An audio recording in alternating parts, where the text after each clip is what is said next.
national education society for tribal student recruitment 2025 ফালৰ পৰা এতিয়া নতুনকৈ মুকলি হৈছে 7,267টা পোষ্ট আৰু এই যি 7,267টা পোষ্ট ওলাইছে ইয়াৰ আপোনালোকৰ এটা বিভাগত নহয় মুঠ 8টা বিভাগত এই পোষ্টকেইটা ওলাইছে আৰু প্ৰত্যেকটো বিভাগৰে আপোনালোকৰ এজ লিমিট আৰু আপোনালোকৰ কোৱালিফিকেশ্যন বেলেগ বেলেগকৈ ধৰি দিয়া আছে প্ৰথম পোষ্ট ওলাইছে আপোনালোকৰ প্ৰিন্সিপালৰ কাৰণে পোষ্ট মুকলি হৈছে 226টা আৰু এই 226টা পোষ্টৰে আপোনালোকৰ যোনটো মাহিলী দৰমহা হয় মাহিলী দৰমহাটো থাকিব ৭৮,৮০০ টকা আপোনালোকৰ ষ্টাৰ্টিং দৰমহাটো পাব আৰু এজ লিমিটটো ধৰি দিছে 50 বছৰলৈকে আবেদন কৰিব পাৰিব আৰু কোৱালিফিকেশ্যনটো বিচাৰিছে মাষ্টাৰ ডিগ্ৰী কৰা হ'ব লাগিব আপোনালোকৰ মাষ্টাৰ ডিগ্ৰী যোনটো পাৰ্চেণ্টেজ হয় 50% হ'ব লাগিব ছেকেণ্ড পোষ্ট ওলাইছে PGDৰ কাৰণে ১৪৬০টা পোষ্ট আৰু এই পোষ্টকেইটাৰ কাৰণে আপোনালোকৰ মাহিলী দৰমহাটো থাকিব ৪৭,৬০,৬০ টকা আপোনালোকৰ এই পোষ্টকেইটাৰ মাহিলী দৰমহা থাকিব এজ লিমিটটো ধৰি দিছে 40 বছৰলৈকে আবেদন কৰিব পাৰিব কোৱালিফিকেশ্যনটো বিচাৰিছে আপোনালোকে পোষ্ট গ্ৰেজুৱেট হ'ব লাগিব আৰু আপোনাৰ BEd কৰা হ'ব লাগিব আৰু BEd আপোনাৰ যোনটো পাৰ্চেণ্টেজ হয় 50% আপোনালোকৰ হ'ব লাগিব আৰু ইয়াৰ আপোনালোকৰ পিছৰ পোষ্টটো হ'ল TGTৰ কাৰণে ওলাইছে আপোনালোকৰ TGTৰ কাৰণে পোষ্ট ওলাইছে ৩,৯৬২টা আৰু এই ৩,৯৬২টা পোষ্টৰ আপোনালোকৰ এজ লিমিটটো ধৰি দিছে 35 বছৰ বয়সলৈকে আপোনালোকে আবেদন কৰিব পাৰিব মাহিলী দৰমহাটো আৰম্ভ হ'ব ৪৪,৯০০ টকাৰ পৰা আপোনালোকৰ মাহিলী দৰমহাটো আৰম্ভ হ'ব আৰু আপোনালোকৰ ইয়াৰ কাৰণে আপোনালোকে BEd কৰা হ'ব লাগিব আৰু পাৰ্চেণ্টেজটো ধৰি দিছে 50% আপোনাৰ BEd থাকিব লাগিব তাৰ পিছৰ পোষ্ট আহিলে হোষ্টেল ৱাৰ্ডেনৰ কাৰণে পোষ্ট ওলাইছে 635টা ইয়াৰ মাহিলী দৰমহা থাকিব ২৯,২০০ টকাৰ পৰা ৯২,৩০০ টকা পৰ্যন্ত ইয়াৰ আপোনালোকৰ মাহিলী দৰমহা থাকিব এজ লিমিটটো ধৰি দিছে 35 বছৰ বয়সলৈকে আপোনালোকে আবেদন কৰিব পাৰিব আৰু ইয়াৰ কাৰণে আপোনালোকৰ কোৱালিফিকেশ্যনটো ধৰি দিছে আপোনালোকে গ্ৰেজুৱেশ্যনটো কৰা হ'ব লাগিব যিকোনো এটা ষ্ট্ৰীমত আপোনালোকে যদি গ্ৰেজুৱেশ্যন কৰা আছে তেতিয়া আপোনালোকে এই পোষ্টটোৰ কাৰণে আবেদন কৰিব পাৰিব হোষ্টেল ৱাৰ্ডেনৰ কাৰণে আৰু 5 নম্বৰ পোষ্টটো হ'ল ফিমেল ষ্টাফ নাৰ্ছ তো ফিমেল ষ্টাফ নাৰ্ছৰ কাৰণে ওলাইছে 550টা পোষ্ট ইয়াৰ আপোনালোকৰ মাহিলী দৰমহাত থাকিব ২৯,২০০ টকাৰ পৰা আৰম্ভ কৰি ৯২,৩০০ টকা পৰ্যন্ত আপোনালোকৰ মাহিলী দৰমহা থাকিব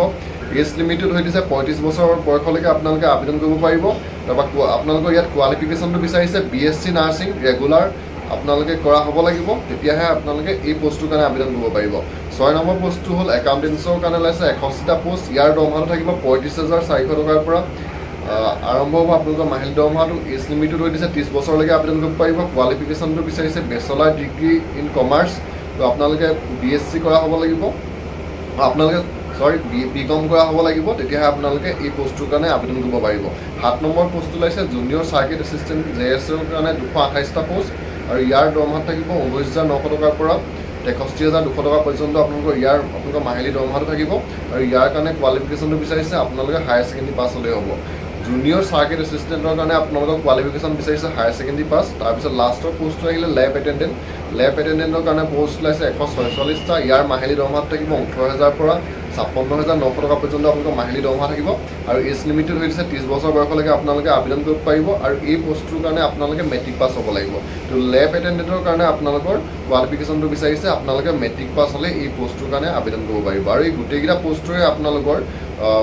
যে এজ লিমিটটো ইয়াত যোনটো এজ লিমিট দিছে ইয়াৰ উপৰিও আপোনালোকে 5 বছৰ আপোনালোকে বেছি হ'লেও আবেদন কৰিব পাৰিব SC ST সকলে OBC সকলে 3 বছৰ বেছি হ'লেও আবেদন কৰিব পাৰিব আৰু ইয়াৰ অনলাইন এপ্লাই 19 ছেপ্টেম্বৰৰ পৰা আৰম্ভ হৈ গৈছে আৰু আপোনালোকে ইয়াৰ কাৰণে অনলাইন যোগে আবেদন কৰিব পাৰিব 23 অক্টোবৰলৈকে তো 19 ছেপ্টেম্বৰৰ পৰা আপোনালোকৰ ইয়াৰ অনলাইন আবেদন আৰম্ভ হৈছে আৰু অনলাইন আবেদন কৰাৰ লাষ্ট ডেটটো হৈছে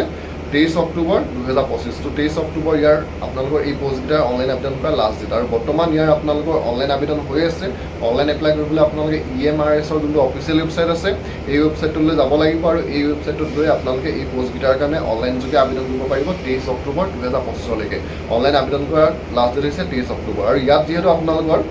মেট্ৰিক পাছৰ পৰা পোষ্ট আছে আৰু যদি আপোনালোকে ভাবিছে এপ্লাই কৰিম বুলি তো আপোনালোকে এপ্লাই কৰিব পাৰিব ইয়াৰ এপ্লিকেশ্যনৰ ফিজ দিব নালাগে আপোনালোকে সম্পূৰ্ণ বিনামূলীয়াকৈ ইয়াৰ কাৰণে আবেদন কৰিব পাৰিব এটা পোষ্টৰ ইয়াৰ আপোনালোকৰ অনলাইন এপ্লাই কৰা মাচুল দিব নালাগে গোটেইকেইটা পোষ্টৰে এপ্লিকেশ্যন ফিজ সম্পূৰ্ণ বিনামূলীয়া আপোনালোকে কোনো ধৰণৰ মাচুল দিব নালাগে পোষ্টকেইটা এপ্লাই কৰিবলৈ আপোনালোকে EMRSৰ অফিচিয়েল ৱেবছাইটটোত গৈ ইয়াৰ কাৰণে বৰ্তমান আবেদন কৰিব পাৰিব লাষ্ট ডেট হৈছে 23 অক্টোবৰ 2025